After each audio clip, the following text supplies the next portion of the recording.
కూటమి ప్రభుత్వం కక్ష సాధింపు చర్యలకు పాల్పడుతుందని మాజీ మంత్రి పెద్దిరెడ్డి రామచంద్రారెడ్డి ఆగ్రహం వ్యక్తం చేశారు.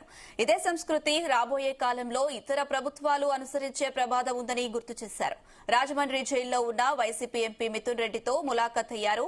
నిన్ననే జైలు అధికారుల నుంచి పర్మిషన్ తీసుకున్న పెద్దిరెడ్డి ఇవాళ మిథున్ రెడ్డిని కలిశారు. పెద్దిరెడ్డి రామచంద్రారెడ్డితో పాటు ఈ ములాఖత్ కు మాజీ ఎంపీ మార్కాని భరత్, మాజీ హోంమంత్రి తానేటి వనిత కూడా హాజరయ్యారు. ఈ నేపథ్యంలో రాజమండ్రి సెంట్రల్ జైల్లో భారీ భద్రతా ఏర్పాట్లు చేశారు పోలీసులు. అటు సెంట్రల్ జైలు వద్ద 144 సెక్షన్ 30 కూడా అమలు చేస్తున్నారు. అయితే ఈ ములాఖత్ నేపథ్యంలో పెద్దిరెడ్డి వాహనాన్ని మాత్రమే పోలీసులు అనుమతించారు. దీంతో వైసీపీ కీలక నేతలందరూ పెద్దిరెడ్డి వాహనంలోనే సెంట్రల్ జైలుకు వెళ్లారు. ఆ సౌకర్యం కావాలా ఈ సౌకర్యం కావాలా అని చెప్పే వ్యక్తి కాదు. ఇప్పుడు కూడా ఆయన ఏం కూడా నాకు చెప్పలేదు.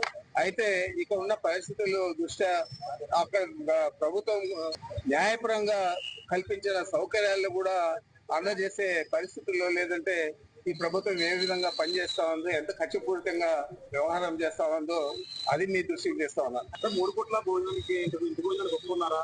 రూమ్ లో టీవీ అలాంటిది ఏం లేదు. 3 పూట్ల భోజనం లేదు. ఒక పూట భోజనానికి న్యాయస్థానం అది పర్మిషన్ ఇచ్చింది కాబట్టి ఆ విధంగా అలో చేస్తారని నేను అనుకుంటా ఉన్నాను. ఇప్పటికైతే ఏం లేదు. ఈ రోజు ఏమైనా చేస్తారేమో తెలియదు. పార్లమెంట్ సెషన్ ఖచ్చితంగా చూడాల్సి ఉందని అందులో పొందుపరిచారు. అంటే అది వెసులుబాటు తీసుకుంటారంటారా? చూడాలి. ఈ రోజు చూడాలి. వారియర్స్ మేమంతా కూడా ఖచ్చితంగా మీరు ఎన్ని అరెస్టులు చేసినా ఏం చేసినా ఎక్కడా కూడా వెనుకేది లేదు, జడిసేది లేదు. ఇవాళ ఖచ్చితంగా మేమంతా కూడా పోరాడతాము. మిథున్ రెడ్డి గారికి బాసటగా ఆంధ్రప్రదేశ్ వ్యాప్తంగా వైఎస్ఆర్సీపీ ప్రతి ఒక్క శ్రేణి కూడా నడుం కట్టి ముందుకు ఉన్నామని ఈ సందర్భంగా తెలియపరుస్తూ, ఇవాళ ఆంధ్రప్రదేశ్ రాష్ట్రంలో జరిగేది ఇప్పుడు జరుగుతోంది స్కామ్.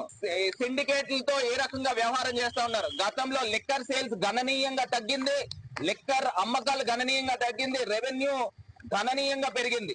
మరి ఈ రకంగా జరిగినప్పుడు స్కామ్ ఏ రకంగా జరిగింది?